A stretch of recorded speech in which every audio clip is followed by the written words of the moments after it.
Default people think the hardest part of losing your mother is the funeral. They're wrong. The hardest part begins the next morning, when the house is still standing, but the voice that made it feel like home is gone forever. The morning after we buried my mother, I found myself standing alone in her kitchen. The coffee pot was exactly where she'd always kept it. Her favorite blue mug still rested beside the sink. A pair of reading glasses lay open on the windowsill. Facing the fields, she'd watched every sunrise for almost 40 years. Nothing had moved, except time. It had moved without asking my permission. Grief doesn't always arrive as tears. Sometimes, it arrives as routine. You pour coffee for someone who isn't there. You wait to hear footsteps that never come. You almost call out, "Mom?" before remembering there will never be an answer again. I was still staring out the kitchen window when I heard footsteps on the attic stairs. Light, quick, careless. Only one person in the family walked like that. Emma. "Grandpa?" Her voice floated down the hallway. "Are you busy?" I forced a smile before she entered. "Depends. Are you about to ask me to help clean the attic again?" She laughed. "I wasn't." She paused. "Until now." For a brief second, the house almost sounded alive again. Emma had always carried sunlight with her. Even as a little girl, she had the strange habit of noticing things nobody else saw. When she was 8, she found a wedding ring that had been missing for 12 years. When she was 16, she discovered an old family Bible hidden behind a loose wall panel. My mother used to joke, "If God ever hides something, Emma will probably find it." None of us knew how true those words would become. "I found something," Emma said quietly. Not excited, not frightened, just uncertain. There was something in her voice I'd never heard before.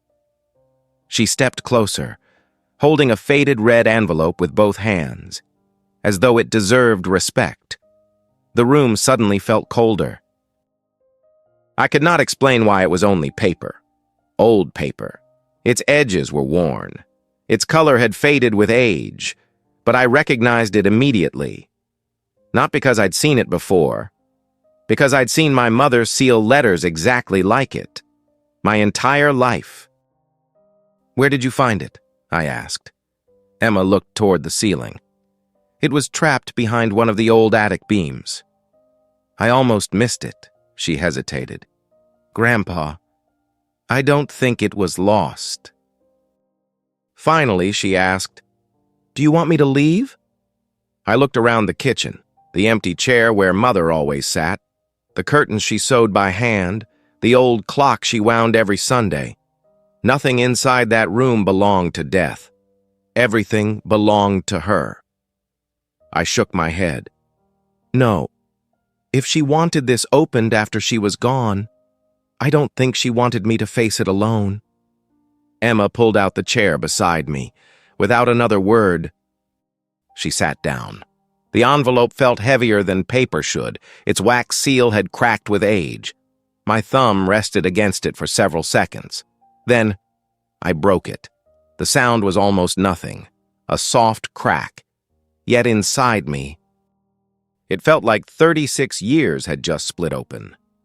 There wasn't much inside, no thick stack of papers, no family documents, only 3 things, a folded letter, an old black and white photograph, and a small silver key. Emma frowned. "A key?" I nodded slowly. "But your great-grandmother never kept spare keys." I picked it up.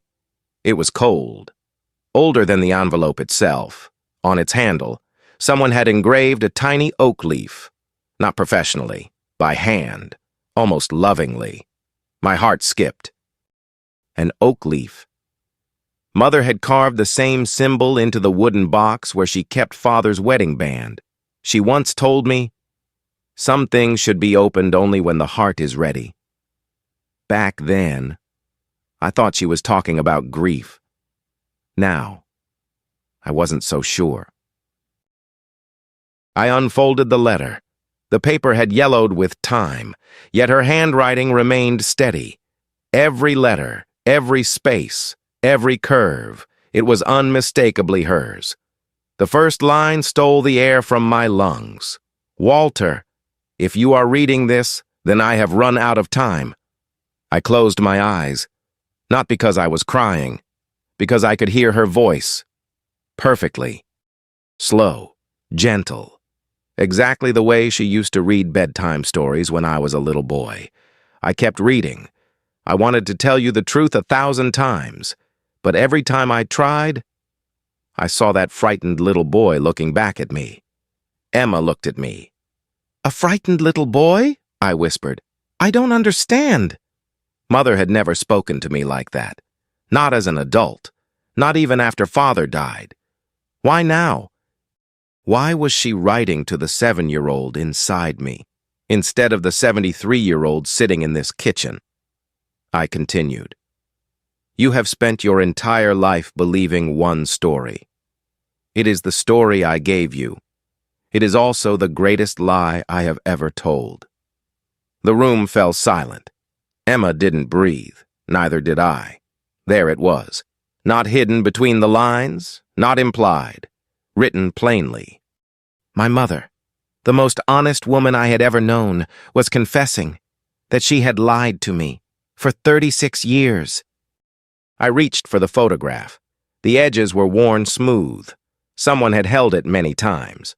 I turned it over. A little boy stood beneath an enormous oak tree. His smile stretched from ear to ear. His clothes were covered in dirt. He looked happier than I had ever remembered being. The little boy was me. But someone beside me had been cut out, not torn by accident. Removed, carefully, deliberately, painfully. Only one small detail remained. The edge of a girl's sleeve, white cotton, and a thin ribbon, light blue. Something inside my chest tightened. Not a memory, a feeling. The strange ache of missing someone, whose face I couldn't even remember. Emma leaned closer. Do you know who she is? I stared at the empty space where her face should have been. I don't know, I answered honestly. But I swallowed. It feels wrong. What feels wrong? I looked at the photograph again. As if I've spent my whole life remembering a picture with someone missing from it. The kitchen grew impossibly quiet. Then I looked back at Mother's letter. Only half of it remained unread. And somehow, I already knew. The hardest words were still waiting for me. The letter trembled between my fingers. Not because I was old, because every sentence was dismantling a lifetime of certainty. I looked at Emma. She gave a small nod. She didn't need to speak. She was telling me, finish it. I lowered my eyes and read the rest.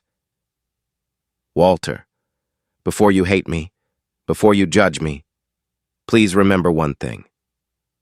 Everything I did because I believed I was saving a child. I stopped. Saving a child. My mother had only one child, me. Had she spent 36 years protecting me from something? Or protecting someone else from me? I continued reading.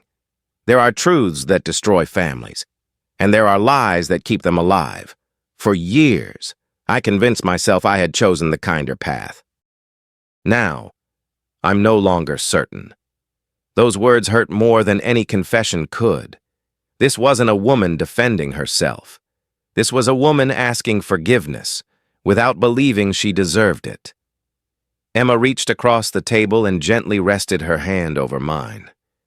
For a moment, I was no longer 73. I was 7, holding my mother's hand because I was afraid of thunderstorms. Funny, how grief can make time collapse. I forced myself to keep reading. If you want the truth. Don't begin with me. I frowned. What did that mean? The next line answered. Begin where the lie was born. My heartbeat quickened. Go to the old oak tree. Stand beneath its lowest branch. If time has been merciful, you will find the mark we left there. Only then, use the key. I looked at the silver key lying beside the letter. For the first time. It no longer looked like a key. It looked like permission. Permission to open a door my mother had spent a lifetime keeping closed. There was only one paragraph left. The final paragraph. The one she had written after 36 years of silence. I took a slow breath, then read the last words my mother would ever say to me. One more thing. The little girl in the photograph. Everything inside me froze. I couldn't breathe. I couldn't blink. Emma whispered, "Grandpa." But I never looked at her. I kept reading. She was never your enemy. If anyone stole your childhood, it was me. A tear landed on the paper. Then another. I wasn't crying because my mother had lied. I was crying because I could hear the pain behind every word she had written. She had carried this alone. Every birthday, every Christmas, every family dinner, every time she looked at me, she remembered the truth and chose silence.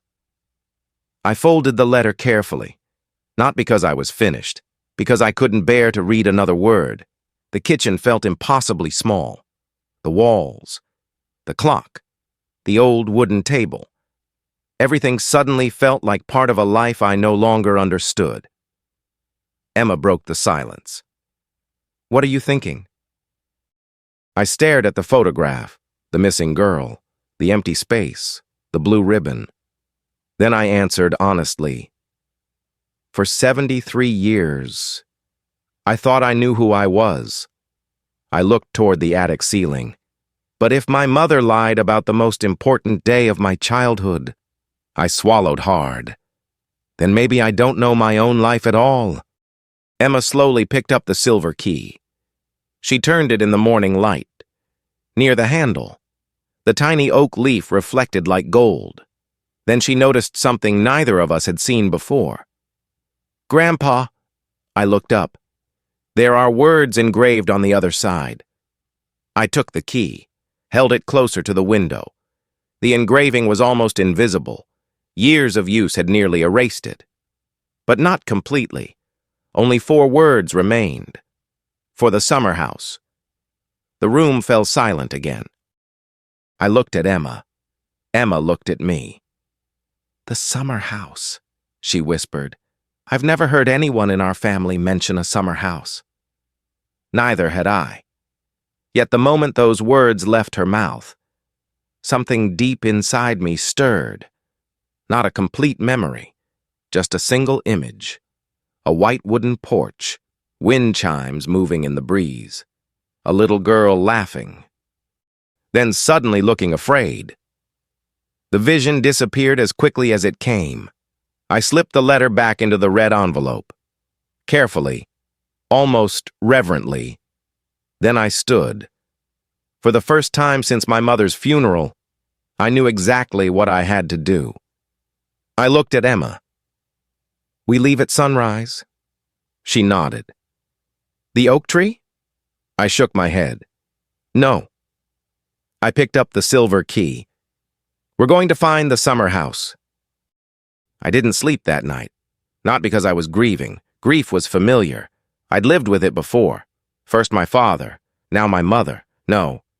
What kept me awake was doubt. A quiet, persistent doubt. For 73 years, I'd believed my childhood was something I simply couldn't remember. Now, I wasn't sure I'd been allowed to remember it. At 6 the next morning, the farmhouse was wrapped in fog. The fields beyond the kitchen window had disappeared beneath a blanket of white. Even the old fence barely existed. It felt as though the world itself had decided to hide. Emma was already awake. She stood by the stove making coffee.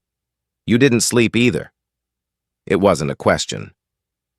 She smiled tiredly. "I kept thinking about the letter." "So did I." Neither of us mentioned Mother's funeral. Neither of us mentioned yesterday. Some grief is too fresh for conversation. I placed the silver key on the kitchen table. Morning light caught its surface. For the first time, I noticed something unusual. The scratches weren't random. They crossed each other in neat lines, almost like someone had carried the key every day for years. Not hidden in a drawer, not locked inside a box, in a pocket, close enough to touch. Mother hadn't hidden this key because she'd forgotten it. She had hidden it because she couldn't bear to throw it away. Emma unfolded an old county road map she'd borrowed from the town library. Paper crackled across the table. I looked all morning. She pointed to every corner of the map. Nothing. No summer house. No old cabins. No Brooks family property. No abandoned farmhouse. I wasn't surprised. If Mother wanted it forgotten, it wouldn't be on a map. Emma looked up. What do you mean? I traced one finger across the faded paper. There are places that disappear because they burn down. I paused. And then there are places people choose to erase. The drive began just after sunrise. The red envelope rested inside the glove compartment. Not because I wanted it out of sight, because I couldn't stop looking at it.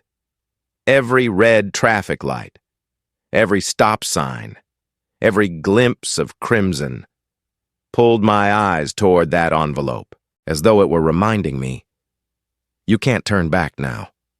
The county roads looked smaller than I remembered. Old barns leaned with age. Telephone poles stretched across empty fields.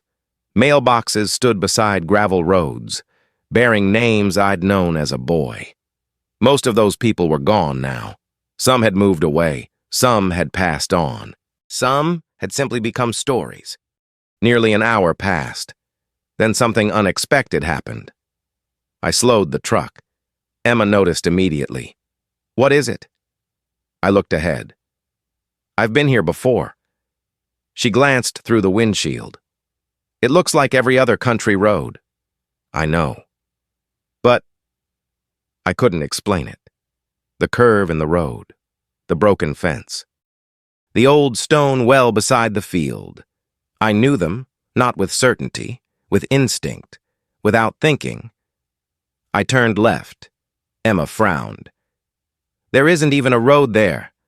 She was right. There wasn't. Only two worn tire tracks disappearing between tall trees. Grass had almost swallowed them. Branches hung low overhead, as if no vehicle had entered for decades. Yet my hands never hesitated. I followed the path. 5 minutes later, the forest closed around us. The morning sun disappeared behind towering oaks. The air grew noticeably colder. Emma looked around uneasily. Grandpa, how do you know where you're going? I tightened my grip on the steering wheel. I don't, I whispered. My hands do. Another bend, another stretch of forgotten road. Then, the truck rolled to a stop. Neither of us spoke, because standing quietly beyond the trees, covered in ivy, hidden from the world, was the outline of an old white house. Its porch sagged with age.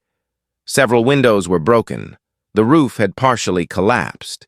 Yet despite the years, it still stood, waiting. Emma barely breathed. Grandpa? I nodded slowly, before she could finish. I know. Without anyone saying the words, we both understood. We hadn't found a summer house. We had found the summer house. As I stepped out of the truck, a cold breeze swept across the porch. The old wind chime hanging from the roof moved gently.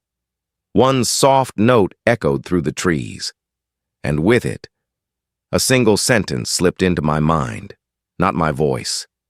Not Emma's, a little girl's voice, clear as the morning air. You promised you'd always find your way back. I froze, not because I remembered her face, because for the first time, I remembered her voice. The front gate hung open. Not broken, not forced, simply forgotten. Its rusted hinges groaned as I pushed it aside. The sound echoed through the trees. It wasn't loud, yet something about it felt wrong, as though the silence surrounding the house had just been disturbed for the first time in decades. Emma stepped beside me. Neither of us hurried. Old places deserve patience, especially the ones carrying memories they never asked to keep. The grass reached almost to our knees. Wild vines had swallowed the stone pathway. Nature hadn't destroyed the house. It had hidden it. Almost as if someone wanted the world to forget it had ever existed. The porch creaked beneath my first step. The sound stopped me cold. Not because it frightened me, because somewhere inside my mind, I had heard that exact creak before. Thousands of times. A child's feet running, a screen door slamming, someone laughing. Then, silence. The memory disappeared before I could catch it. Emma looked toward the faded porch swing. It still moved gently in the wind. "Do you think anyone has been here recently?" I looked around carefully. Dust covered the windows. Spider webs stretched across the porch rails. Dead leaves had collected against the front door. "No," I answered quietly. "This house wasn't abandoned yesterday. It was abandoned by people." There's a difference. The front door stood slightly open. Only an inch, just enough for darkness to breathe through the crack. Emma frowned. "That's strange. It should have been locked." I slowly reached for the handle. The old wood was rough beneath my fingers. I pushed. The door opened with a long, tired sigh. Cold air drifted from inside, not freezing, just still. The kind of air that belongs to places where time stopped moving. Sunlight slipped through broken curtains. Dust floated lazily across the hallway. An old coat rack leaned against the wall. A pair of muddy children's boots rested beneath it. Small, worn, forgotten. I couldn't take my eyes off them. "Grandpa?" Emma's voice came softly. "What is it?" I pointed toward the boots. "I don't know. But it feels wrong that they're still here." She looked confused. "They're just boots." "No," I whispered. "They're someone's last day." Neither of us spoke after that. The house didn't feel haunted. It felt interrupted, like a family had stepped outside for a moment and never returned. We walked deeper inside. The living room appeared almost untouched. A fireplace, 2 rocking chairs, shelves lined with books, a faded quilt folded neatly over the couch. Nothing expensive, nothing unusual, just an ordinary family home, which somehow made it even sadder. Emma stopped in front of the fireplace. "Look!" Above the mantel hung dozens of framed photographs. Most had faded beyond recognition. Some had fallen from their hooks. Others lay shattered on the floor. Only one frame remained perfectly straight, as though someone had adjusted it before leaving. I stepped closer. It wasn't a family portrait. It was a painting. An enormous oak tree standing alone in a summer field. The same tree, our tree, beneath it. 2 tiny figures, too small to recognize, but standing together. A strange warmth spread through my chest. Not pain, not fear. Recognition. I whispered without thinking. "We used to race to that tree." Emma turned sharply. "You remembered something?" I blinked. The words had escaped before I realized they were memories. I looked at the painting again. "We weren't walking. We were running." Emma smiled for the first time that morning. "That's the clearest memory you've had." I nodded slowly. "Yes." Then my smile disappeared. "Which means this house isn't helping me remember. It remembers me." At the end of the hallway, one door remained closed. Unlike every other room, its brass handle was polished, almost clean. Everything else in the house was covered in dust. That handle wasn't. Emma noticed it too. Someone touched that. Recently. Not years ago. Not decades ago. Recently. Neither of us moved. The silence between us grew heavier. I slowly reached into my coat pocket, pulled out the silver key, looked at the polished handle, then looked back at the key. Same size, same shape, same old brass color. Emma barely whispered, "Grandpa, I think we've just found the door your mother wanted you to open." For several long seconds, neither of us moved. The silver key rested in my hand. The old brass handle waited in silence. It felt strange, as if the house itself had been holding its breath, waiting for someone to come home. Not anyone. Me. Emma looked at me. "You don't have to do this today." I smiled faintly. If Mother spent 36 years trying to keep this door closed, I looked back at the lock. Then I owe her enough respect to understand why. I slid the key into the lock. It fit perfectly. No resistance, no hesitation, almost as though it had been waiting. For one brief moment, I couldn't bring myself to turn it. Because once that lock opened, there would be no returning to the life I'd believed was mine. Emma placed her hand gently over my shoulder. "Whatever's inside, you won't face it alone." I nodded, then slowly turned the key. Click.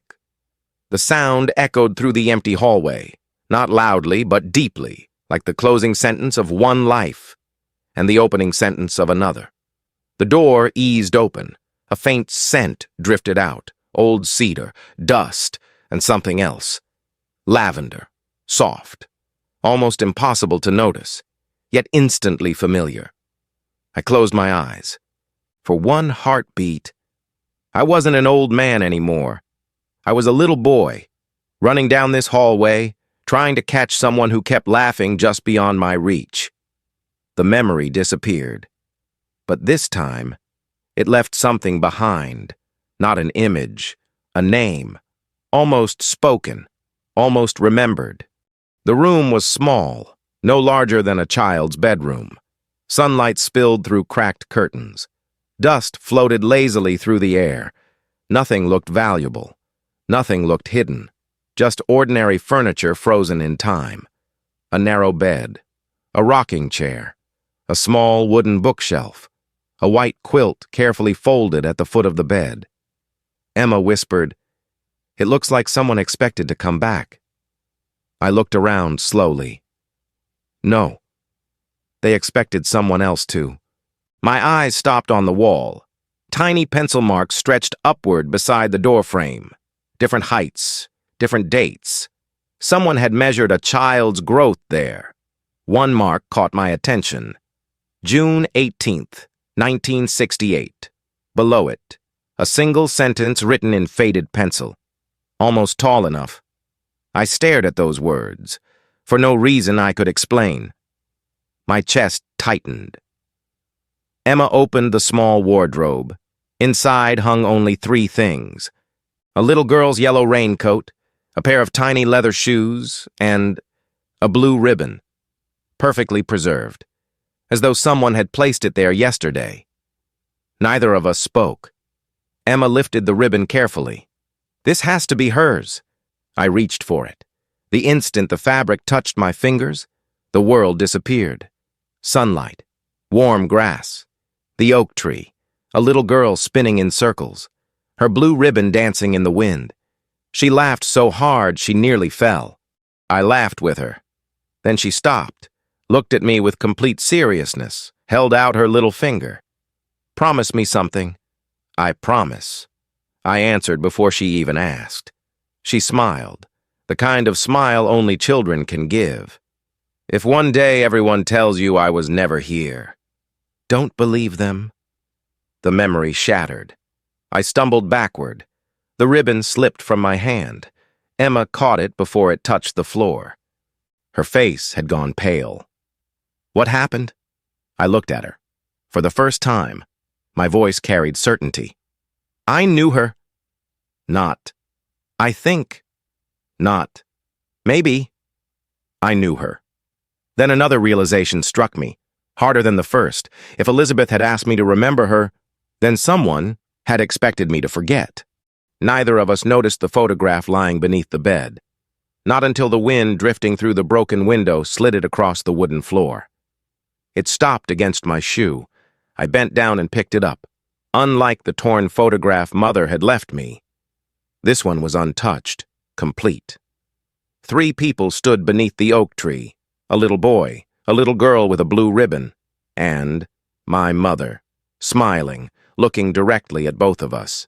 I turned the photograph over. Only one sentence had been written on the back, in Margaret's handwriting. Some promises protect children. Others steal them. I looked at Emma. Neither of us needed to say it aloud. For the first time, the question wasn't, what did Margaret lie about? The question had become, who forced her to choose? I couldn't stay inside that room any longer. The blue ribbon still rested in Emma's hands. Mother's photograph remained tucked safely inside my coat. Yet somehow, I felt as though the house had given us only permission to enter, not permission to understand. We stepped back onto the porch. The afternoon sun had climbed higher. Warm light spilled across the old wooden floorboards. Everything looked peaceful, almost beautiful, which made the sadness even harder to explain. Some places don't feel abandoned. They feel left behind. Emma sat quietly on the porch swing. It groaned beneath her weight. The sound stopped me, not because it was loud, because my body reacted before my mind. Without thinking, I smiled. Emma noticed immediately. What? I know that sound, I whispered. I don't remember why, but I know it. For several seconds, I simply listened. The swing moved. Forward, back, then another memory surfaced. Not complete, just a single sentence. A little girl's voice, soft, playful. Higher, Walter. You said you weren't scared. The memory vanished. But this time, it left something behind. Not an image, an emotion, joy, pure, carefree joy. Emma looked at me. Every memory you get, they're happy. I frowned. She was right. Every memory that returned contained laughter, friendship, summer sunlight. None contained fear. None contained anger. None explained why everything disappeared. That realization frightened me, because it meant only one thing. Whatever destroyed our childhood happened suddenly. A gust of wind swept across the porch. The front door behind us creaked open by itself. Emma stood. I thought we closed it. So did I. Neither of us moved. The house had become strangely quiet. No birds, no insects, only the wind. Then, I heard it. Footsteps. Upstairs, 1, 2, 3. Slow, measured. I looked at Emma. She had heard them too. Neither of us spoke. The footsteps stopped. Emma whispered, Someone's here. I shook my head. No. I think someone's been here. There was a difference. A very important difference. We climbed the staircase carefully. Each step complained beneath our weight. Dust covered every corner, except the center of the hallway. There. The dust had been disturbed. Not recently, but not decades ago either.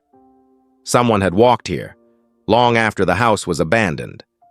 Emma knelt. She brushed her fingers gently across the wooden floor. These aren't ours.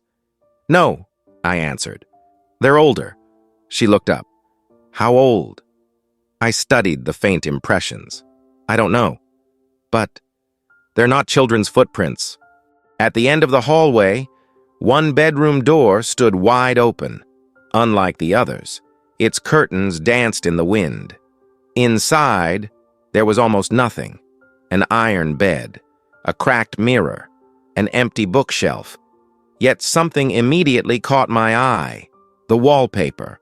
Every wall was covered with tiny hand-drawn stars, hundreds of them, different sizes, different colors, each one carefully colored with crayons. Emma smiled. A child did these. I nodded. No adult would ever have the patience. Then, I noticed something hidden among the stars. One sentence, written so lightly, it almost disappeared into the paper. I stepped closer. My heart slowed. The handwriting wasn't a child's. It was my mother's. Some memories don't disappear. They're taken. I stared at the words. Emma read them twice, then slowly looked at me. Grandpa, people don't usually write sentences like that. No, I whispered. They write them after something terrible happens. I touched the wall. The paper was fragile beneath my fingertips. For a brief second, another image flashed through my mind. Mother, standing in this very room, crying, alone, holding someone tightly. Then, the memory disappeared. I closed my eyes. Something was becoming painfully clear. Mother hadn't spent 36 years hiding a secret. She had spent 36 years running from it. Just as we turned to leave, Emma noticed something wedged between two loose floorboards. Not a letter, not a key, a tiny wooden toy horse. Its paint had almost disappeared. She picked it up. On the underside, two initials had been carved. E.B. Emma looked at me. Elizabeth Brooks. I nodded slowly. Then my eyes fell on something else. Another carving, so faded. We almost missed it. 3 words, barely visible. He saw everything. Silence. Complete silence. Emma looked at me. I looked back at the toy. Neither of us spoke the question forming in our minds. If he saw everything, then somewhere, there was still a witness. The little wooden horse rested in my palm. Its faded paint had almost disappeared. Time had stolen its color, but not its meaning. Emma gently traced the carved initials. E.B. Elizabeth Brooks. She whispered the name as though she were afraid the house might answer. Neither of us spoke. The silence inside that room felt different now. Not empty. Watching. Almost expectant. As if the house had been waiting decades for someone to notice what everyone else had ignored. I slipped the toy carefully into my coat pocket. We're taking this. Emma nodded. It belongs to the story. No. I looked around the room. It belongs to someone who never got to come back. We searched the bedroom carefully, not like detectives, like two people trying to understand another family's grief. The wardrobe was empty. The dresser drawers contained nothing except yellowed newspaper lining. Even the bookshelves had been stripped bare. Whoever left this house hadn't left in a hurry. They had erased themselves. Then Emma stopped. Grandpa, I turned. She was standing in front of the cracked mirror, not looking at herself, looking at the frame. What is it? She pointed to one corner. There are fingerprints. I frowned. Impossible. Everything else was buried beneath decades of dust. Yet one small section of the wooden frame was almost clean. Someone had touched it, again and again. Over many years, I reached toward it. The frame shifted, only slightly. It wasn't fixed to the wall. It moved. Emma stepped back. That's not a mirror. It's hiding something. Together, we lifted it away. Behind it, the wall wasn't solid. A shallow compartment had been built between the wooden beams. Inside, there was only one object, a cloth-wrapped bundle, nothing more, no jewels, no money, no documents, just a bundle, carefully protected from time. I unfolded the cloth. Inside lay a photograph, larger than the others, perfectly preserved. Someone had wrapped it with extraordinary care. I turned it over slowly. It showed 4 people. Margaret, a little boy, a little girl with a blue ribbon, and a man I had never seen before. He stood slightly behind us, One hand rested gently on my shoulder, the other on Elizabeth's. He wasn't smiling for the camera. He was looking at us with unmistakable affection. My heartbeat slowed. "No," I whispered. "I would have remembered him." Emma leaned closer. "Maybe not." "What do you mean?" She looked at me carefully. "If you forgot Elizabeth, why couldn't you forget him too?" Her words hit me like cold water. I had spent the last 2 days assuming my missing memories belonged to one person. What if they belonged to an entire life? I turned the photograph over. On the back, someone had written only one sentence. Not Margaret, not a child. The handwriting was bold, confident, adult. A family isn't always the one you're born into. Below it, a date. July 3rd, 1968. Only 12 days, before everything changed. My hands began to shake. Emma looked at me. "Do you know who he is?" I stared at the photograph. Every instinct inside me screamed, "You know this man." But my memory refused to open the final door. "I don't remember his name," I admitted. "But," I touched the edge of the photograph, "I trusted him." At that exact moment, a loud crash echoed from downstairs. Both of us froze. Not the sound of old wood settling, not the wind. Something heavy had fallen. Emma whispered, "We're not alone." I slipped the photograph into my coat. We hurried into the hallway. The staircase groaned beneath our feet. Halfway down, I stopped. The front door. It had been wide open when we entered. Now, it was closed. Completely. Neither of us had closed it. Emma looked at me. Her face had lost all color. "Grandpa, did someone just lock us inside?" I didn't answer, because my eyes had already found something else. Resting quietly on the hallway table, where nothing had been before. A fresh white envelope, no dust, no yellow stains, as if it had been placed there. Only moments ago, across the front, 5 handwritten words. "Walter, you're remembering too fast." The sound downstairs had come from the living room. Nothing more, nothing less. An old picture frame had finally surrendered to time. It lay shattered across the wooden floor. The wind drifting through a broken window had knocked it from the mantel. Emma let out a slow breath.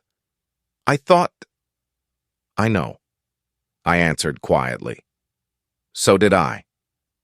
Fear had played its part. Now reality had answered. I knelt beside the broken frame.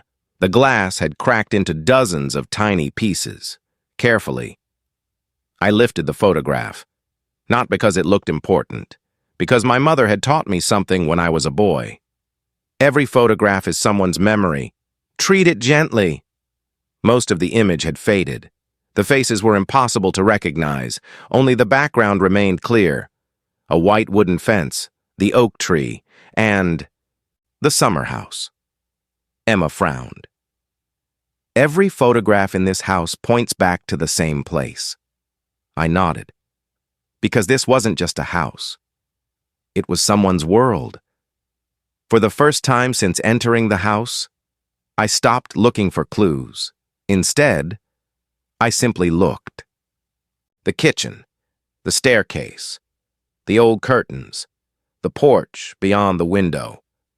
I tried to imagine laughter filling these rooms, children running down the hallway, someone calling them in for dinner, a piano playing softly somewhere upstairs. The silence suddenly felt heavier, not because the house was empty, because it hadn't always been. Emma walked into the kitchen. Everything had been left exactly as it was. An enamel kettle still rested on the stove. A chipped sugar bowl stood beside it. 3 porcelain cups remained neatly arranged on a wooden tray. 3, not 2, not 4, 3. She looked back at me. Someone expected 3 people at this table. I looked at the cups for a long time. Without realizing it, I whispered. We never sat here without her. The words escaped before I understood them. Emma's eyes widened. You remembered. I looked at the cups. No. I remembered a feeling. Outside, the afternoon sun had begun to fall. Golden light filled the kitchen. It landed across the old dining table. Only then did I notice something unusual. The tabletop wasn't flat. A narrow wooden panel sat slightly lower than the rest, almost invisible, unless sunlight struck it from exactly the right angle. Emma noticed it too. That's a compartment. Neither of us rushed. I slid my fingers beneath the edge. The panel lifted easily. Someone had built it to be found, not hidden forever. Inside, there was no diary, no dramatic confession, only a single recipe card, yellowed with age. Emma looked confused. A recipe? I smiled sadly. No. I turned it over. On the back, my mother's handwriting. Walter loved apple pie. Elizabeth always stole the first slice. I stopped reading. My hands began to shake, not because of what it said, because of what it proved. Mother hadn't imagined Elizabeth. She had baked for her. She had laughed with her. She had known her well enough to remember which slice she always stole. Emma whispered, Grandpa, this isn't about strangers. No, I answered. This is about family. I kept reading. If you're holding this, then you've already found the house. Good. But you're still looking in the wrong place. I frowned. What does she mean? The final lines answered. People hide letters. People hide photographs. But they rarely hide guilt. If you truly want the beginning, don't search this house. Search the church. Silence. Emma looked at me. The church? I nodded slowly. There was only one church within 10 miles. St. Matthew's. The same church where my parents married. The same church where my father was buried. The same church where we buried my mother yesterday. A cold realization settled over me. For 36 years, I had walked past the truth. Not once, not twice, hundreds of times, without ever knowing it. I folded the recipe card carefully and slipped it into the red envelope. For the first time, the envelope no longer felt like a collection of clues. It felt like my mother was guiding me, one careful step at a time. Not because she wanted to make the journey difficult, but because she knew the whole truth at once would have broken me. As Emma and I stepped onto the porch, I turned back for one last look at the summer house. The windows reflected the evening sky. For just a moment, I didn't see an abandoned building. I saw children laughing, a woman calling them inside, and a life someone had erased from our family history. The church looked exactly the way it always had. Small, quiet, unchanging. White wooden walls, a narrow bell tower, stained glass windows glowing beneath the morning sun. For nearly 70 years, I had believed it was the safest place in my life. Now, I wasn't sure. Sometimes, the safest places hide the deepest secrets. Emma parked the truck beneath an old maple tree.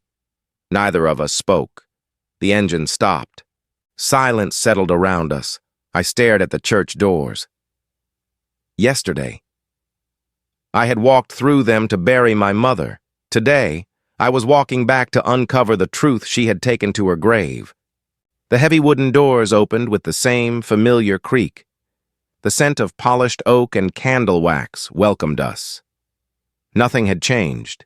The front pew where Father always sat, the old piano, the brass cross above the altar. Every corner carried a memory, yet every memory suddenly felt incomplete. An elderly man stood near the altar arranging fresh flowers. He looked up as we entered. For a moment, his expression softened. Walter. His voice carried genuine warmth. I'm sorry about Margaret. I recognized him immediately. Father Thomas. He had baptized me, married my parents, buried my father, and yesterday, he had buried my mother.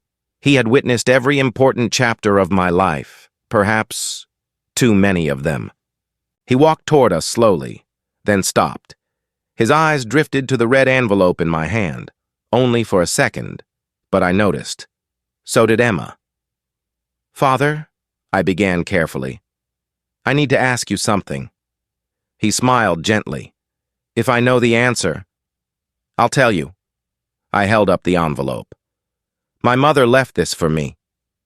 His smile disappeared, not dramatically, quietly, like a candle losing its flame. He closed his eyes for a brief moment, then whispered, So, she finally decided. A cold chill passed through me. You knew. It wasn't a question. Father Thomas lowered his head. I knew she couldn't carry it forever. Emma stepped forward. Did you know about Elizabeth Brooks? The church became perfectly still. Even Father Thomas stopped breathing for a moment. When he finally answered, his voice sounded older than before. Yes. The single word echoed through the empty sanctuary. Yes. Not, I think. Not, I once heard the name. He knew her. I felt anger rising inside me. You knew her. You knew my mother lied. And you never told me? Father Thomas met my eyes. For the first time, I didn't see a priest. I saw an old man carrying a burden. The truth wasn't mine to tell. He answered softly. The moment I spoke, it would have become my lie too. I looked away. Part of me wanted to argue. Another part already understood. He hadn't hidden the truth. He had protected a promise, just like Mother, just like Samuel. Father Thomas walked slowly toward a small wooden cabinet behind the altar. He unlocked it, reached inside, then returned carrying a thick leather book, the church registry. He placed it gently on the table between us. Dust rose into the sunlight. This book records every baptism, every marriage, every funeral. For nearly 100 years, he carefully turned the pages, year after year, name after name, until he stopped. His finger rested on one entry. I leaned closer.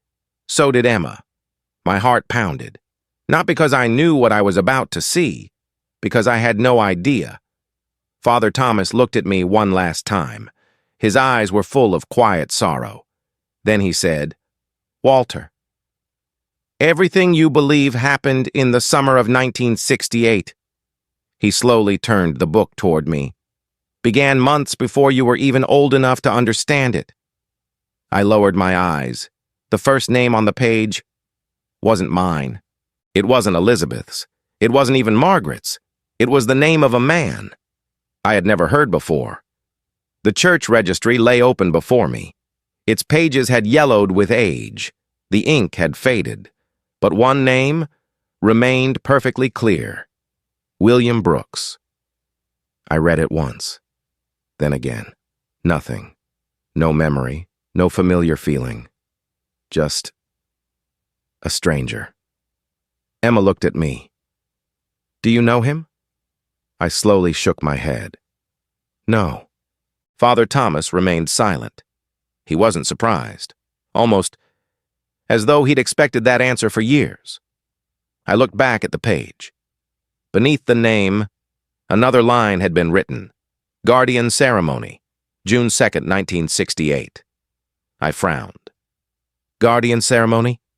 I've never heard of that. Father Thomas folded his hands. Because it isn't common. It only happens when a child is placed under another family's protection. The word struck me harder than I expected. Another family's protection? Emma spoke first. Was Elizabeth adopted?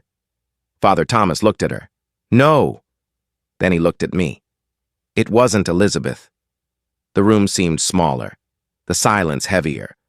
I stared at him.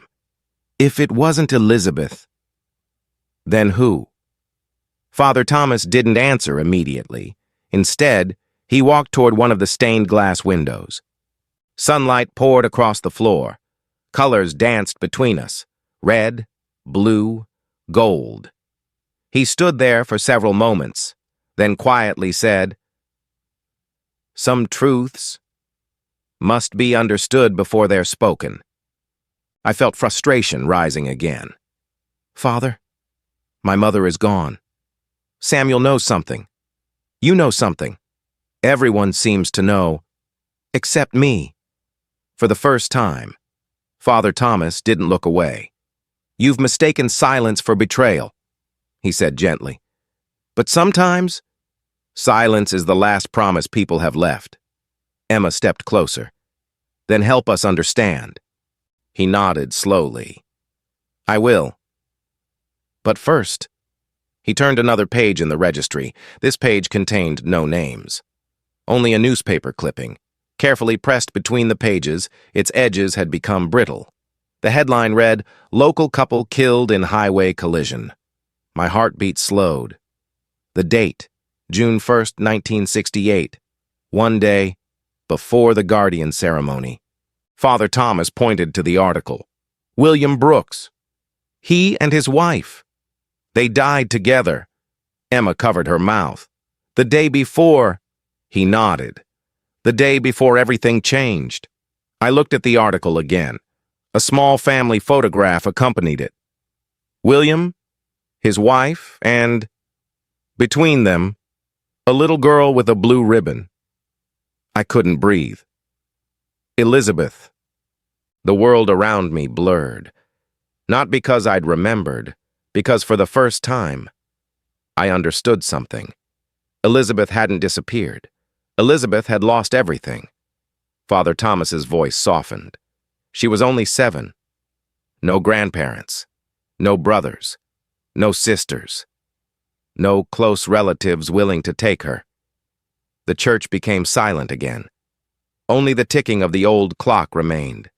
Emma whispered, "So who took her?" Father Thomas slowly turned toward me. His eyes filled with sorrow. "The answer to that question is the reason your mother spent 36 years asking God for forgiveness." I gripped the edge of the wooden table. My hands were shaking. Every instinct inside me already knew the answer would change everything. Father Thomas looked directly into my eyes, then quietly spoke the words that split my life into 2 halves. "Walter, after William Brooks died, Margaret didn't just meet Elizabeth." He paused. One long breath, then finished. "She brought her home." Silence. Absolute silence. Emma looked at me.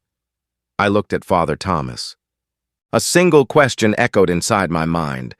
If Elizabeth lived in our home, then why did I grow up believing I was always an only child? The church fell completely silent. No one spoke. Not me, not Emma, not even Father Thomas. Only the old clock continued ticking above the altar. Each second felt heavier than the one before it. I looked again at the newspaper clipping. Elizabeth smiled at the camera. She looked happy, safe, completely unaware that within 24 hours, her entire world would disappear. I whispered without thinking, "She lost her parents." Father Thomas nodded. "Yes. And then," I struggled to finish the sentence, "my mother brought her home." Again, he nodded. Emma finally asked the question both of us had been avoiding. "How long did Elizabeth live with Walter's family?" Father Thomas looked down at the registry. He didn't need to read it, he already knew. "Almost 3 months." 3 months. The words echoed inside my head. Not 3 days, not 1 week. 3 months. A child cannot live beside another child for 3 months and simply disappear, not without leaving hundreds of memories, birthdays, breakfasts, arguments, games, laughter. Something inside me broke. I looked directly at Father Thomas. If she lived with us... I swallowed hard. Why don't I remember her? The old priest closed the registry slowly, then answered with complete honesty. I don't know. He paused. But I know your mother blamed herself until the day she died. Those words hurt more than I expected. Mother hadn't carried guilt because Elizabeth entered our lives. She carried guilt because Elizabeth disappeared from them. Those are two very different things. Father Thomas walked toward one of the old wooden pews. He sat down slowly, looking suddenly much older than when we'd arrived. There was one afternoon, he said quietly, when Margaret came here. She didn't ask for forgiveness. She asked me something far more difficult. What did she ask? I whispered. Father Thomas looked toward the stained glass window. His voice barely rose above the silence. If God gives a child new memories, does that erase the old ones? My heart stopped. Not because I understood, because I didn't. Emma frowned. What did you tell her? I told her, no. Memories can disappear, but truth never does. He smiled sadly. I don't think my answer comforted her.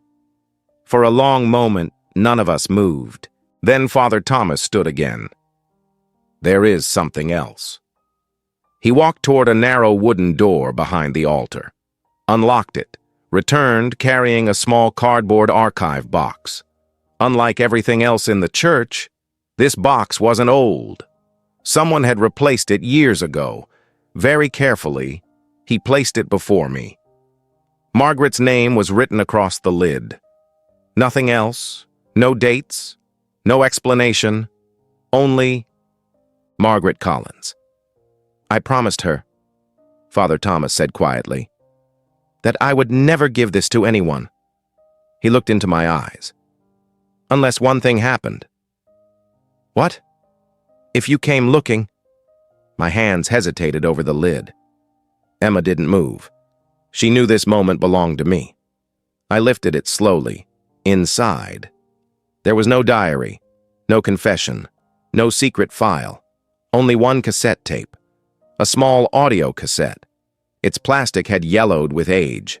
A handwritten label rested across the front. For Walter, if he ever remembers. The church suddenly felt colder. I picked up the cassette carefully. My hands were trembling. Not because it was old, because for the first time, I realized something. Mother hadn't only left me a letter, she had left me her voice. Emma whispered, "We'll need a cassette player." Father Thomas nodded. I still have one. He looked toward the old office beside the sanctuary. I've never played it. I promised I wouldn't. I stared at the cassette. 36 years. Sealed inside a piece of plastic no larger than my hand. Every answer I had chased might already be waiting, recorded in my mother's own voice. But deep inside, I wasn't afraid of hearing the truth. I was afraid of hearing the pain behind it. As Father Thomas walked toward his office to bring the old cassette player, I looked once more at the label. Beneath my mother's handwriting, almost hidden by time, were 6 tiny words. Forgive me, if you still can. I closed my eyes. For the first time since opening the red envelope, I wasn't searching for answers anymore. I was preparing to hear my mother's final confession. The cassette rested in my hands. It weighed almost nothing, yet it felt heavier than every unanswered question I'd carried for 36 years. Emma looked toward Father Thomas. Can we play it? He nodded. I believe we can. He disappeared into the small office behind the sanctuary. A few moments later, he returned carrying an old portable cassette player. The plastic had yellowed with age. Its corners were worn smooth. This recorder belonged to your mother, he said quietly. She left it here with the tape. My hands trembled as I inserted the cassette. A soft click. I pressed play. Nothing. Only silence. Then, a rough grinding sound. The tape stopped. Emma frowned. Maybe the batteries are dead. Father Thomas slowly shook his head. No. He opened the battery compartment. Fresh batteries, recently replaced. His expression changed. The belt, he whispered.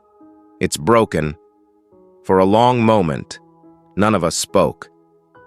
36 years had survived inside that tape, only to be stopped by a piece of worn rubber. I laughed. Not because anything was funny, because life has a strange way of delaying the moments we believe we're finally ready for. Emma looked at me. You okay? I smiled sadly. No, but I think my mother still has one last lesson for me. What do you mean? I looked at the silent recorder. I've spent 2 days chasing answers. Maybe I'm supposed to understand the story before I hear the ending. Father Thomas looked at me with quiet respect. Margaret would have liked that. He carefully removed the cassette and handed it back to me. I know someone in town. He repairs old radios, old record players, cassette decks. He might still have the parts. How long? I asked. A day. Maybe 2. Emma slipped the cassette gently back into the red envelope. For the first time, the envelope didn't feel incomplete. It felt patient. As if my mother had known, the truth couldn't be rushed. As we prepared to leave the church, Father Thomas stopped me. There is one thing I can tell you. I turned back. It isn't on the tape. It isn't in the registry. It isn't in Margaret's letter. What is it? He hesitated, then answered. The day Elizabeth came to your home, she wasn't carrying a suitcase.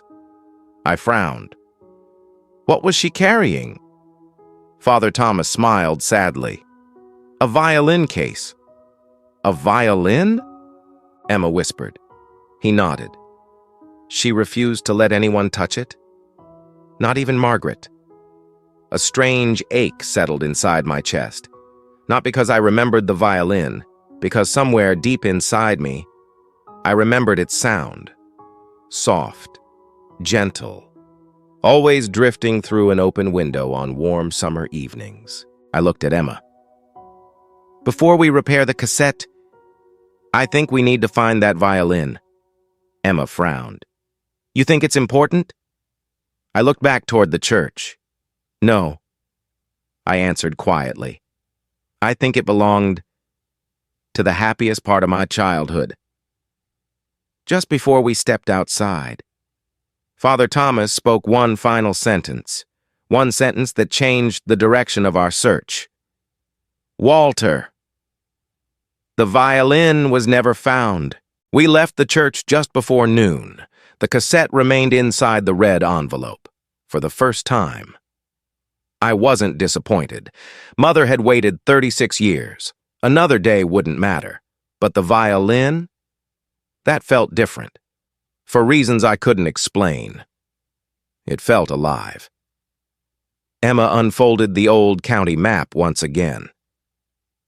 There can't be many places that still repair violins. Father Thomas smiled faintly. There aren't. He wrote a name on the back of an old church bulletin. Elias Mercer. Maple Street. He repaired nearly every violin in this county. He knew William Brooks. I looked up immediately. He knew Elizabeth's father? Father Thomas nodded. For many years. 40 minutes later, our truck stopped in front of a narrow brick building. The faded wooden sign above the door simply read, Mercer String Instruments. The paint had peeled away long ago. One display window held 3 old violins. Another displayed yellowed sheet music. Nothing about the place suggested business. It looked more like a museum that time had forgotten. The bell above the door rang softly as we entered. The smell of old wood, varnish, and polished maple filled the room. Violins hung neatly across the walls. Some looked brand new. Others had survived generations. The room wasn't silent. Somewhere in the back, someone was quietly tuning an instrument. An elderly man appeared from behind a workbench. His hands were stained with varnish. His glasses rested low on his nose. "What can I do for you?" Then he looked at me. His smile faded, not from fear, from recognition. "You," he whispered. "You look exactly like your father." I froze. "We've met?" He shook his head slowly. "No. But I knew your family." His eyes drifted toward the red envelope in my hand, then back to my face. "And judging by that envelope, I think I know why you're here." Emma glanced at me. Neither of us had spoken a single word about Elizabeth. Yet, somehow, this stranger already knew. I took one careful step forward. "I'm looking for a violin." The old man's expression changed. He closed his eyes for a brief moment, then quietly asked, "Is this about Elizabeth?" Silence. Complete silence. I answered with one word. "Yes." The old craftsman slowly removed his glasses. For several long seconds, he said nothing. Then he walked toward a dusty cabinet in the corner of the workshop. From its top drawer, he removed an old leather ledger. Its cover had cracked with age. He placed it gently on the counter. "I've kept repair records for nearly 50 years. He opened the book. Page after page, year after year, until he stopped. His finger rested beside a single entry. He didn't need to read it aloud. I already saw the name. Elizabeth Brooks Instrument, 1/4 size violin. Repair requested, broken bridge. Repair completed July 11th, 1968. Collected. The final line was blank. I looked up slowly. No one came back. The old man nodded. "No one." A deep sadness settled over the room. He ran one hand gently across the page. I waited. For weeks. Then months. I thought Margaret would come. She never did. Emma spoke softly. "What happened to the violin?" The old craftsman smiled sadly. "Instruments have strange lives. When no one claims them, they wait." He disappeared through a narrow doorway behind the workshop. Neither of us moved. Almost a minute passed. Then he returned, carrying a long black violin case. Its leather was faded. Its brass clasps were worn smooth. Yet it had been cared for, every single year. He placed it gently on the counter. I could never sell it. I tried. Twice. But every time someone wanted to buy it, I changed my mind. I stared at the case, without opening it. My chest tightened. Not because I remembered seeing it, because somehow it felt like it had been waiting for me. The old craftsman looked directly into my eyes, then quietly said, "Walter, before you open it, there's something inside that isn't part of the violin." For several seconds, neither Emma nor I reached for the violin case. It rested quietly between us, almost as if it had been waiting all these years for permission to be opened. Elias Mercer placed one gentle hand across the lid. "There are some things," he said softly, "that deserve to be opened slowly." He released the clasps, one, then the other. The sound echoed through the silent workshop. The lid lifted. Inside rested a beautifully crafted child's violin. Its polished wood still reflected the afternoon light. The strings had been replaced. The bridge stood perfectly straight. Someone had cared for it, year after year, not because anyone asked, because someone hoped. Elias smiled sadly. "I tuned it every spring." Emma looked surprised. "Even though no one came back?" He nodded. I kept thinking, maybe next summer. Those 4 words struck me harder than I expected. Maybe next summer. How many people had spent years waiting for someone who would never return? I reached toward the violin carefully.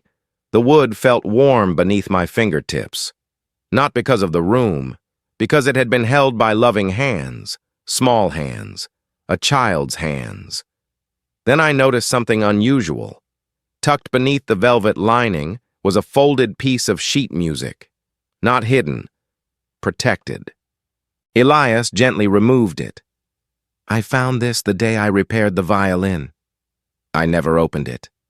I believed it belonged to Elizabeth. He handed it to me. The paper had yellowed with age. Across the front, written in a child's careful handwriting, were 4 simple words. Walter's birthday song. I couldn't breathe. Not because I remembered, because the words carried love. Simple, pure, childlike love. Elizabeth hadn't written music for herself. She had written it for me. Emma quietly wiped away a tear. You were important to her. I nodded slowly, but somehow I forgot she even existed. I unfolded the music carefully. Most of it contained handwritten notes, simple melodies, small corrections. Tiny fingerprints still marked the edges. Then, at the very bottom of the page, one sentence caught my eye. Not written by a child, written by an adult. Margaret. We'll celebrate when Walter gets better. I stared at the sentence. My heartbeat quickened. Gets better? I whispered. Emma looked at me. What does that mean? I slowly lowered the paper. I don't know. But Mother didn't write, when Walter grows older. She wrote, when Walter gets better. The room suddenly felt smaller. Every clue we had found pointed toward one truth.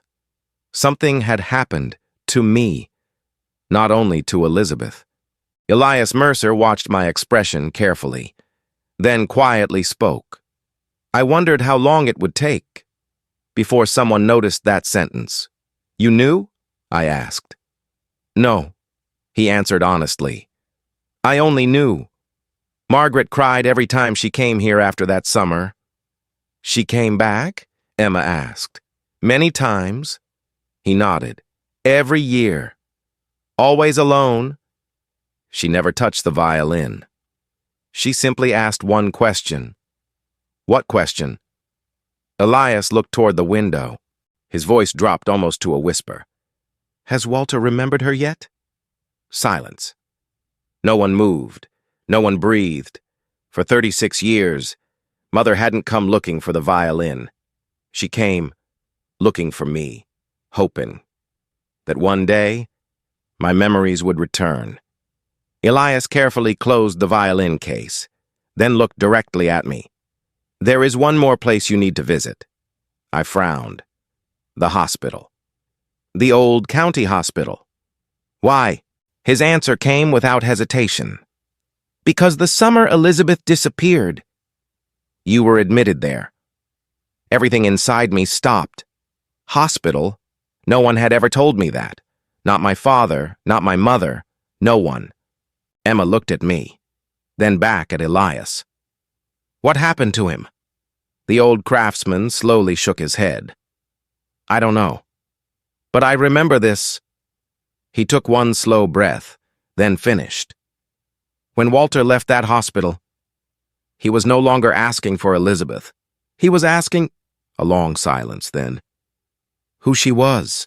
The county hospital stood exactly where Elias had said it would, at the edge of town, beyond the railroad crossing, a 3-story brick building that had once served nearly every family in the county. Now, most of its windows were dark. Only one wing remained open. Medicine had moved on. Time had not. Emma parked beneath a dying oak tree. Neither of us spoke. I looked at the hospital entrance. A strange feeling settled over me. Not fear. Recognition. I've been here. The words left my mouth before I realized I had spoken. Emma looked at me. You remember? I slowly shook my head. No. My body remembers. The automatic doors slid open. The familiar scent of disinfectant drifted toward us. Clean, cold, almost identical to every hospital. Yet something inside me tightened. My breathing became shallow. Every step felt heavier. The reception desk was nearly empty. A young nurse greeted us politely. "Can I help you?" I placed Mother's letter, the church registry copy, and the newspaper clipping gently onto the counter. "I'm trying to understand what happened here.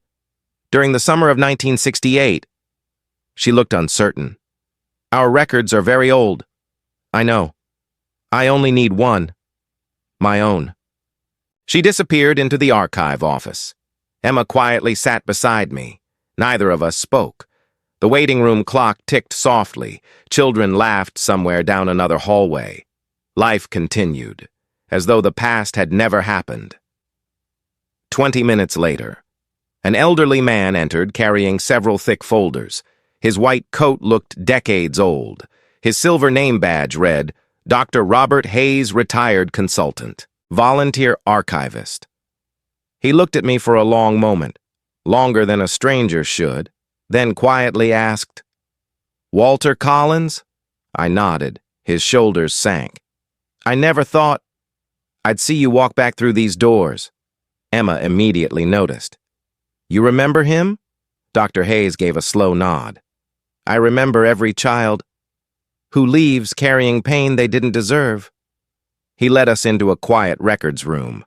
Shelves stretched from floor to ceiling, thousands of forgotten files, thousands of forgotten lives. He searched without hesitation. He already knew exactly where my file belonged. That frightened me. Finally, he removed a thin brown folder. Compared to the others, it looked almost untouched. Across the front, typed in faded black ink, were only 4 words. Walter Collins' age, 7. I reached for the file. Dr. Hayes gently stopped me. "Before you read this, I need you to understand something." His voice carried no mystery, only compassion. Medicine in 1968 wasn't what it is today. We knew less. We guessed more. I nodded. "Tell me." He looked directly into my eyes. "The records don't say that you forgot Elizabeth. They say something very different." My heartbeat slowed. "What do they say?" Dr. Hayes opened the folder carefully, turned to the first medical report, then quietly read aloud. "Patient repeatedly asks for female child named Elizabeth." He turned another page. "Patient becomes severely distressed whenever informed she is unavailable." Another page. "Sedation administered." Another. "Memory confusion increasing." Then, the final page. Dr. Hayes stopped reading. He simply handed the report to me. A sentence had been underlined. Perhaps decades ago, perhaps by the doctor himself. It read, "Recommendation. The child should not be repeatedly exposed to traumatic reminders until psychological stability returns." I stared at those words. Again and again. No one had erased my memories. No one had stolen them. Someone had tried to protect me. Emma whispered, "So, it wasn't a lie?" I couldn't answer, because for the first time, I realized something that hurt more than betrayal. My mother hadn't chosen between truth and deception. She had chosen between truth and her son's survival. Dr. Hayes closed the folder, then looked at me with quiet sadness. "There is one page. That was never placed inside your medical file." I frowned. "Why?" He walked toward a locked cabinet, removed a small sealed envelope. Its paper had become brittle with age. Across the front, written in my mother's handwriting, were 7 words. "Only if Walter remembers Elizabeth himself." Dr. Hayes placed the envelope in front of me. "I've protected this for 36 years." For several long seconds, I couldn't bring myself to touch the envelope. It rested quietly on the old wooden desk. 36 years, waiting for this exact moment. Not because someone forgot it, because someone kept a promise. Dr. Hayes stepped back. This belongs to you. No one else has ever read it. I looked at him. Not even you? He slowly shook his head. It was never mine. Emma placed her hand gently over mine. You don't have to read it here. I looked at the envelope, then at the hospital room surrounding us. The same building, where my childhood had begun to disappear. No, I whispered. If Mother wanted these words to stay hidden, she also chose where I'd find them. I carefully broke the old seal. The paper inside had become fragile. Mother's handwriting appeared immediately. Still steady, still beautiful, still unmistakably hers. My dearest Walter, if you are reading this, then God has answered the prayer I repeated every night for more than 30 years. You remembered her.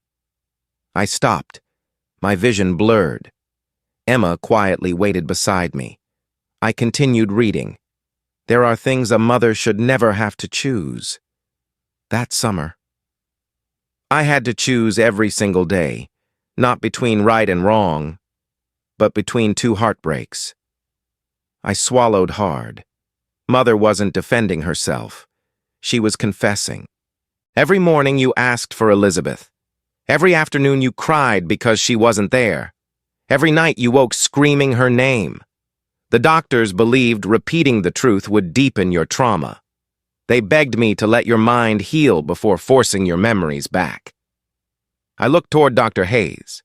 He lowered his eyes, not from guilt, from sorrow. Mother continued. Do you know what the hardest part was? It wasn't watching you forget. It was watching the day come when you stopped asking about her. Silence. Complete silence. The room seemed unable to breathe. My hands trembled so violently, I almost dropped the letter. Emma caught the bottom edge before it slipped. She didn't read it. She simply held it steady. I forced myself onward. That was the day I understood something terrible. Your pain had become so great that your heart had protected itself. You didn't betray Elizabeth. You survived her. I closed my eyes. One sentence echoed again and again. You survived her, not you forgot her. Not you abandoned her. You survived her. Tears rolled silently down my face, not because Mother had lied, because for 36 years I had judged her, without knowing what she had carried alone. The final paragraph waited. I wasn't ready, but I knew I had to read it. Walter, there is one truth I could never write inside this letter, not because I wish to hide it, but because paper cannot carry that much sorrow. If your memories return, go back to the summer house one last time. Only there will you understand why Elizabeth disappeared from our lives. Nothing else. No explanation. No final confession. Only Mother's signature.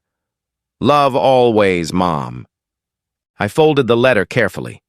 For a long time, no one spoke. Finally, Emma broke the silence. She still hasn't told us what happened. I nodded slowly. No. I looked out the hospital window. But now I understand why. Dr. Hayes quietly placed one final document beside me. I almost forgot. It wasn't inside your file. It was attached to it. I looked down. The paper wasn't medical.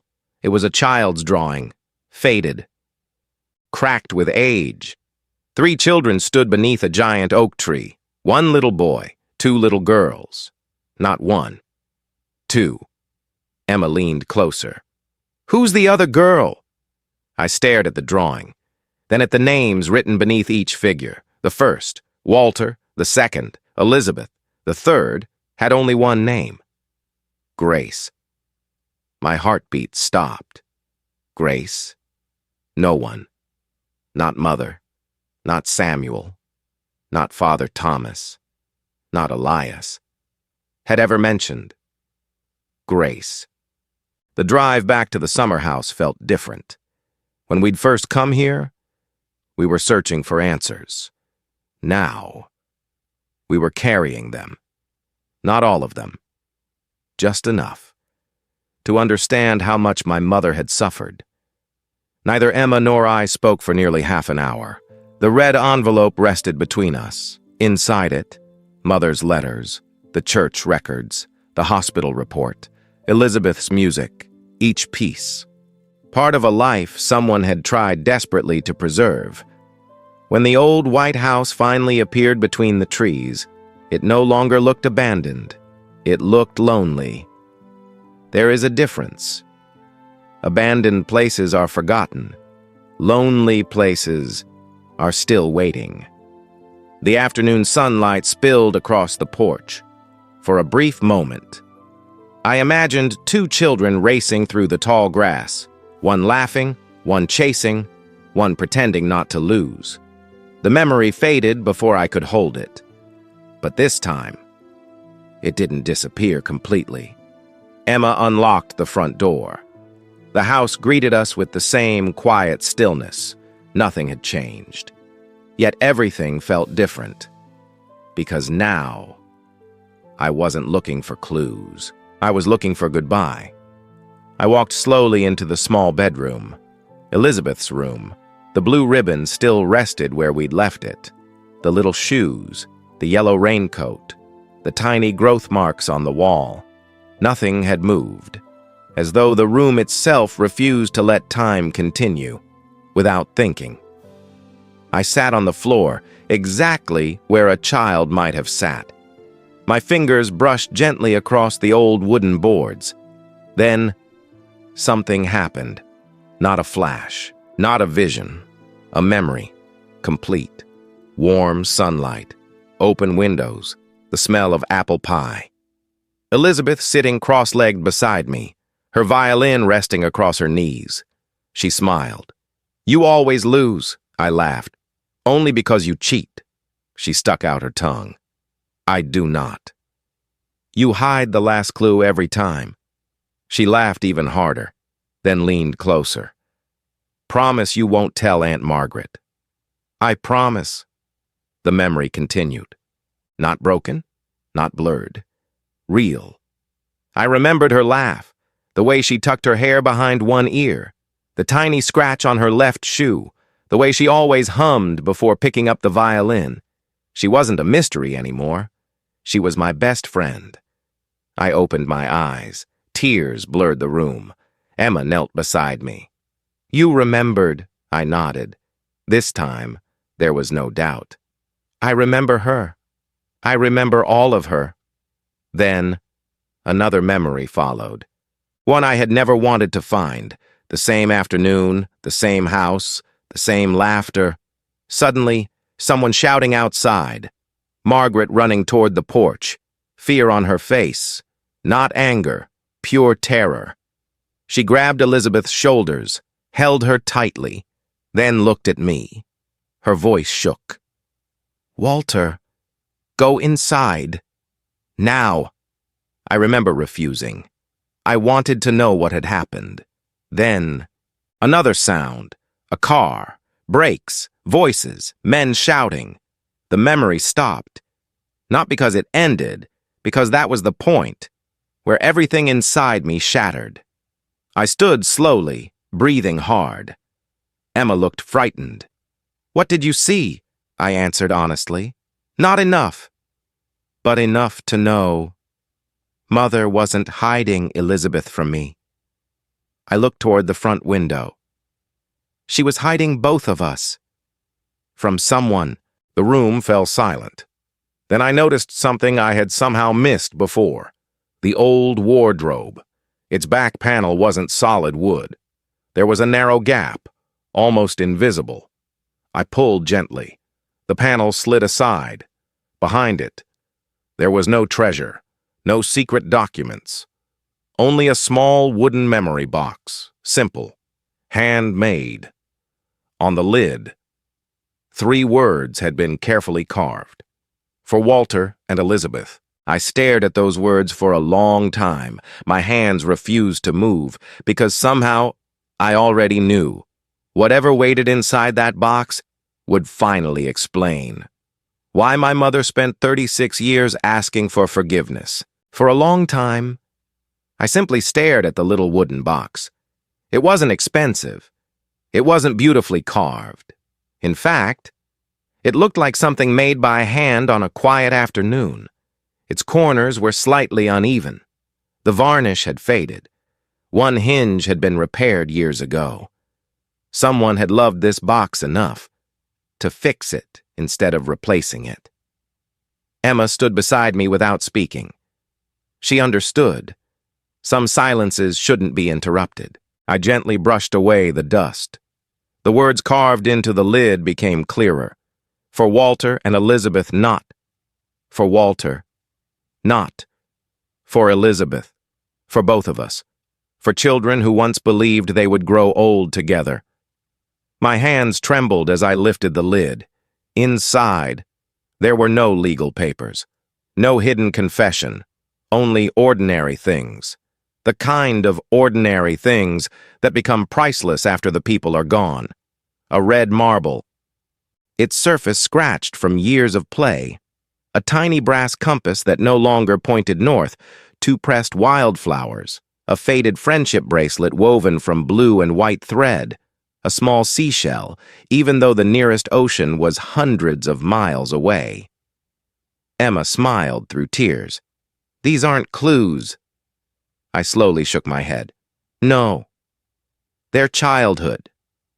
At the bottom of the box lay a folded notebook. Not a diary. More like a scrapbook. The cover had been decorated with childish drawings.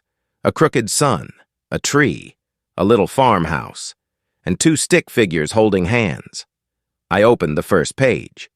Across the top, written in large, uneven letters, were 6 simple words. Our summer adventure book. Below it, 2 names. Walter, Elizabeth. A laugh escaped my lips, small, unexpected. Emma looked surprised. What is it? I pointed to the first page. We couldn't even spell adventure correctly. For the first time since Mother's funeral, I laughed. Not because anything was funny. Because for one beautiful second, I wasn't remembering loss. I was remembering happiness. We turned another page. Crayon drawings filled every corner. Pictures of frogs, tree houses, apple pies, clouds shaped like rabbits. Childish promises written in oversized letters. Best friends forever. No secrets, always together. My smile slowly disappeared. Children make promises, without knowing how fragile life is. Near the center of the notebook, one page had been carefully folded, not by accident, on purpose. I unfolded it. Inside was a map, drawn in colored pencil. The farmhouse, the oak tree, the creek, the old swing. Everything we had already discovered, everything, except one place. A circle deep inside the forest, labeled only with 2 words. Our fort. Emma frowned. We never saw this. I nodded, because we weren't looking for it. At the bottom of the map, Elizabeth had written another note, in shaky, childish handwriting. Only Walter knows the password. Emma smiled. Do you remember it? I almost answered. No. Then, without warning, the word slipped out. Firefly. Silence. I hadn't searched for it, I hadn't guessed. I simply knew. The moment I spoke the word, another memory surfaced. Elizabeth laughing, standing beneath the oak tree, holding out her little hand. If we ever get lost, Firefly means we'll always find each other. I covered my face with both hands. Every memory hurt, but every memory also gave something back. A piece of the little boy I'd lost. Emma folded the map carefully. I think our next stop is the fort. I nodded. No. I looked toward the forest outside the bedroom window. Our last stop. As we closed the notebook, something slipped from between its final pages. Not a letter, not a photograph. A tiny silver badge, the kind children win at county fairs. Across the front, 3 words had been engraved. First place. Duet. I frowned. Duet? Elias had told us. Elizabeth played the violin. I had never played an instrument, so who had stood beside her? I turned the badge over. Only 2 initials had been scratched into the back. O.C. My heart stopped. Walter Collins. I looked at Emma, then at the badge. For the first time, I realized something impossible. I hadn't just listened to Elizabeth play. I had played beside her. The map rested carefully across the hood of the truck. It wasn't professionally drawn. The creek twisted in the wrong direction. The oak tree was far too large. The farmhouse looked more like a castle than a home. Emma smiled. Children really do see the world differently. I smiled faintly. No, they see it honestly. The path leading into the forest had almost disappeared. Tall weeds covered what had once been a narrow trail. Branches hung so low, we had to push them aside with our hands. Nature hadn't destroyed the path. It had simply reclaimed it. For nearly 20 minutes, we walked in silence. Only the sound of dry leaves beneath our feet broke the stillness. Then, I stopped. Emma nearly walked into me. What is it? I looked toward a cluster of old pine trees. I know this place. You remember? I nodded slowly. Not with my mind. With my feet. Without checking the map, I turned right. Emma quietly folded it away. She no longer needed it. Neither did I. The memories had begun guiding us. A few more steps. Then the trees opened into a small clearing. At its center stood the remains of a treehouse, or what was left of one. The roof had collapsed years ago. Most of the wooden walls had fallen away. Only the platform still clung stubbornly to the old oak. Emma looked around in amazement. This was your fort? I smiled. No. I looked up at the broken ladder. This was our kingdom. The words escaped before I realized I remembered them. Kingdom. That was what Elizabeth always called it. Not a fort, never a treehouse. A kingdom. The old ladder creaked beneath my weight. Emma looked worried. Are you sure? I laughed quietly. It held me when I was 7. I think it'll survive one last visit. Slowly, carefully, I climbed. Every step awakened another memory. The smell of fresh wood. Elizabeth laughing below. Margaret calling us down for supper. The sound of a violin drifting through the trees. By the time I reached the platform, my eyes were already wet. The little treehouse was barely large enough for 2 children. Sunlight poured through broken boards. One corner still held a tiny wooden shelf, covered in dust, exactly where we'd left it. Emma climbed up beside me. She looked around quietly. It feels... I finished her sentence. Like time stopped. She nodded. I brushed away decades of dust from the shelf. Underneath, someone had carved 2 initials, W+E below them. A child's promise. Best friends forever. The carving wasn't perfect. Some letters were backwards. One was too deep, another almost invisible. Children aren't craftsmen. They're honest. Emma noticed another carving beside it, much smaller, almost hidden. 3 words. No more tears. Neither of us understood until the memory came. Complete. Elizabeth was crying, holding her violin tightly. I asked, "Why are you sad?" She smiled through tears. "I'm not." "You are." She looked away, then whispered, "I just miss my mom." I remembered hugging her, the way only a child can, without speeches, without advice, without knowing what to say. I simply sat beside her until she smiled again. Then I carved those words into the wood. No more tears. I covered my face. Not because I was crying, because I finally understood. I hadn't forgotten a stranger. I had forgotten the first person I had ever promised to protect. Emma wrapped her arm around my shoulder. Neither of us spoke. Some grief doesn't need language. A gentle breeze moved through the broken treehouse. Something slipped from beneath one of the loose floorboards, a small glass jar, clouded by age. I picked it up carefully. Inside were dozens of tiny folded pieces of paper. Emma whispered, "What is that?" I smiled through my tears. "Our wishes." The lid was difficult to open. Finally, it gave way.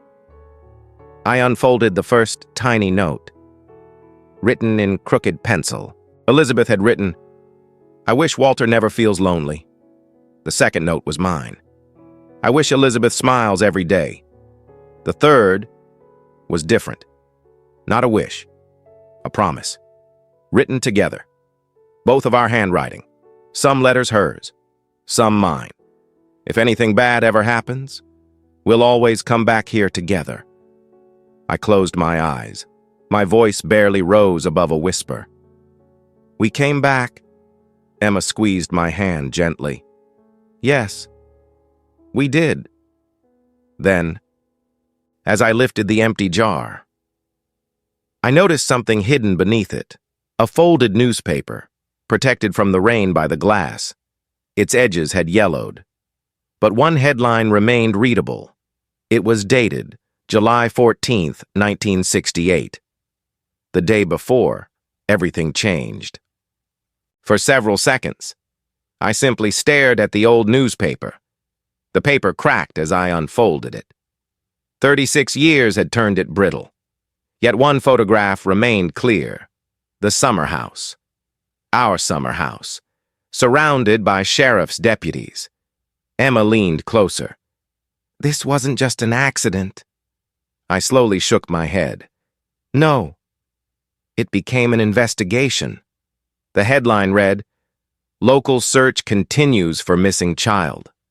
There was no photograph of Elizabeth, only the farmhouse, the forest, and the volunteers searching the fields. I read every line carefully. The article repeated what everyone already knew. A 7-year-old girl had disappeared. Dozens of neighbors searched. Nothing was found. No footprints, no clothing, no witness, no explanation. Then, near the bottom, one sentence caught my attention. A sentence so small, most readers would have ignored it. "Authorities have requested privacy for the Collins family due to the condition of their young son." I stopped reading. "The condition of their young son," Emma whispered. "That's you." For the first time, I understood why no one in town ever asked me about Elizabeth. They hadn't forgotten. They had been asked not to. I folded the newspaper slowly. Years ago, I believed the town had buried the truth. Now, I realized something else. The town had buried my pain. Emma looked at me quietly. "So everyone protected you?" I nodded. Not because they wanted to lie. Because they thought remembering would destroy me. A long silence settled between us. The anger I had carried toward Mother began to disappear. Piece by piece. Replacing it was something much harder to carry. Understanding. Then I noticed something inside the newspaper. A second page, folded separately. It wasn't part of the article. It was a handwritten note. Mother's handwriting. "Walter, if you have reached this place, then you finally know I didn't hide Elizabeth because I stopped loving her. I hid the memories because I refused to lose you too." My hands began trembling. I continued reading. Every doctor gave different advice. Every neighbor had different opinions. Everyone believed they knew what was best. But when the hospital doors closed, I was the one who had to carry you home. A tear fell onto the page. The ink blurred slightly. Every night you woke screaming her name. Every morning you asked me where she was. Every answer broke you again. Until one day, you stopped asking. That silence frightened me more than your tears ever had. Emma quietly wiped her own eyes. Neither of us tried to stop crying anymore. Mother's final paragraph waited below. I took one slow breath, then continued. If one day you remember everything, don't judge the mother I became. Remember the frightened woman I was. I was never trying to erase Elizabeth. I was trying to save my little boy. I lowered the paper. No words came. None were enough. For 36 years, I had believed my mother carried a secret. Now I understood. She carried grief. Emma finally whispered, "What happens now?" I looked toward the fading sunlight beyond the trees, then toward the red envelope, then toward the broken treehouse. I answered quietly. Now, I stopped searching for someone to blame. Just then, a cold breeze swept across the platform. The scrapbook lying beside me flipped open by itself, not dramatically, gently, as if time itself had turned one last page. There, pressed between the final sheets, was a single photograph, not of the house, not of the forest, not of Margaret. It showed only two smiling children, Walter, Elizabeth, standing side by side, holding a homemade sign. The sign read, "See you tomorrow." Tomorrow. They had believed. They still had tomorrow. Neither of them knew that tomorrow would never come. The sun had almost disappeared behind the trees. The forest looked exactly as it had in my memories. Quiet, beautiful, dangerously ordinary. Emma and I returned to the porch of the summer house. Neither of us spoke. The red envelope rested between us. For the first time, I wasn't afraid of it. I reached inside. Only one item remained, the cassette, the one my mother had recorded, 36 years earlier. The recorder had been repaired that afternoon. Father Thomas had kept his promise. He had quietly left it on the porch before we returned. Beside it, a single handwritten note. Some truths should only be heard at home. I inserted the cassette, pressed play. This time, the tape moved. A soft hiss filled the room. Then, my mother's voice, older, gentler, tired. "Hello, my sweet boy." The moment I heard her voice, every wall around my heart collapsed. She wasn't reading from paper. She was speaking, pausing, crying, trying again, just like a real mother would. If you're hearing this, then you've already forgiven me enough to keep searching. A long silence. Then, she continued, "Walter, there is one memory I prayed would never return." My breathing stopped. That afternoon, you and Elizabeth ran toward the creek. I shouted for both of you to stop. You stopped. She didn't. Outside, the evening wind moved softly through the trees. Mother continued, her voice shaking. The rain from the previous night had turned that little creek into a river. Emma quietly covered her mouth. By the time I reached her, the water had already taken her. Silence, no music, no dramatic words, only my mother's breathing, broken, heavy, human. Hundreds of people searched. Days became weeks. Weeks became months. But they never brought my little girl home. Tears rolled silently down my face. Not because Elizabeth had died, because now I knew exactly how. Mother spoke one final truth, the truth that had destroyed her for 36 years. You saw everything. You tried to save her. When they pulled you from the water, you kept screaming, Don't leave her alone. My entire body froze. The memory returned. Completely. The rain, the rushing water, Elizabeth reaching toward me, my hand, only inches away, then nothing. Mother's voice became almost a whisper. The doctors told me, if I forced those memories back, I might lose you too. Another long silence, then her final words. So I buried my own grief to save my son. If that makes me a coward, I accept it. But if it makes me your mother, then I'd make the same choice again. The tape clicked, stopped, never spoke again. I sat there, unable to move. Not because I had found the truth, because I had finally understood love sometimes looks exactly like silence. The cassette had stopped, but my mother's silence continued speaking. For a long time, neither Emma nor I moved. The room felt impossibly still, as though the summer house itself had been waiting to hear that confession one last time. I slowly stood. My legs felt weak, not from age, from the weight of finally remembering. I walked toward the front porch. The evening sky had turned golden, exactly the way it had on that last summer day. The creek could be seen through the trees, calm, gentle, almost innocent. No one looking at it today would ever believe it had once become a violent flood. That was the cruelest part about time. It makes dangerous places look peaceful, and painful memories look distant. Emma quietly stepped beside me. She didn't ask if I was all right. She already knew the answer. Instead, she asked something else. What are you thinking? I smiled sadly.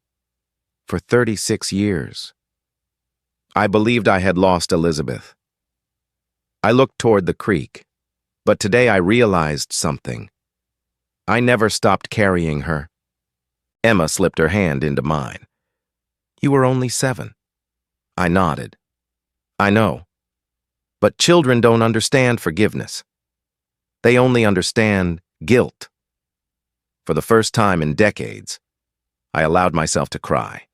Not quietly, not with dignity, like the frightened little boy who had never truly left that creek. When the tears finally stopped, I looked toward the old oak tree, the one where Elizabeth and I had measured our height, the one where we had buried our little treasures, the one that had watched us become friends, and then watched one of us disappear forever. I walked to its trunk, placed my hand against the rough bark, then whispered, I'm sorry. A gentle breeze moved through the branches. Leaves drifted softly to the ground. No miracle happened. No mysterious sign appeared. And somehow, that made the moment even more beautiful. Life doesn't always answer us. Sometimes, it simply listens. Emma opened the memory box one last time. Inside remained the friendship bracelet, the red marble, the little compass, the pressed flowers. I looked at each one carefully, then smiled. They shouldn't stay hidden anymore. The following morning, Emma and I returned to town. We visited Father Thomas. We thanked Dr. Hayes. We thanked Elias Mercer. Not because they had solved the mystery, because they had protected it, until I was finally strong enough to carry it. Before leaving, I handed Elias the violin. He looked surprised. You don't want to keep it? I gently shook my head. No. I want it to be played. He looked confused. I smiled. Keeping it locked away is exactly what grief wanted. Letting another child make music with it is what Elizabeth would have wanted. The old craftsman's eyes filled with tears. Without another word, he nodded. 1 week later, the summer house was no longer abandoned. Emma helped me clean every room. Fresh paint covered the old walls. Broken windows were repaired. The porch swing moved again. Children from the neighborhood laughed in the yard. For the first time in decades, the house sounded alive. Above the fireplace, I placed one photograph. Only one. The picture of two smiling children, holding their handmade sign. See you tomorrow. I left it exactly as it was, because tomorrow had finally arrived. Months later, people in town often asked why I had restored the old farmhouse. I always gave the same answer. This house once carried silence. I wanted it to carry laughter again. One autumn afternoon, my granddaughter stood beneath the oak tree. She looked up at me and smiled. "Grandpa, who was Elizabeth?" I looked toward the photograph inside the house, then back at her, and for the first time, I answered without fear. "She was my first best friend, the bravest little girl I ever knew. And because of you, I'll never let the world forget her again." The little girl smiled. She took my hand. Together, we walked back toward the house, toward the sound of children's laughter, toward the life that grief had stolen and love had quietly returned. The little girl smiled. She walked quietly toward the old bookshelf. Carefully, she picked up the red envelope, the same faded envelope that had changed everything. She looked at it for a long moment, then gently placed it inside a small glass frame beside the photograph of two smiling children. Walter watched her in silence. A warm smile slowly appeared on his face. His granddaughter looked back at him. "Grandpa, should we keep it here forever?" Walter nodded. His voice was calm, steady, certain. "Yes, because this envelope was never the biggest lie in our family. It was the final proof of a mother's love. A love she buried in silence, so her little boy could keep living. Some families leave behind wealth. Some leave behind memories. Mine left behind a red envelope. That taught me love is sometimes hidden inside silence. Some stories end with answers. The ones that matter most begin with understanding. If this story touched your heart, don't forget to like, share it with someone who needs it, and subscribe for more untold stories. Until our next untold story, take care.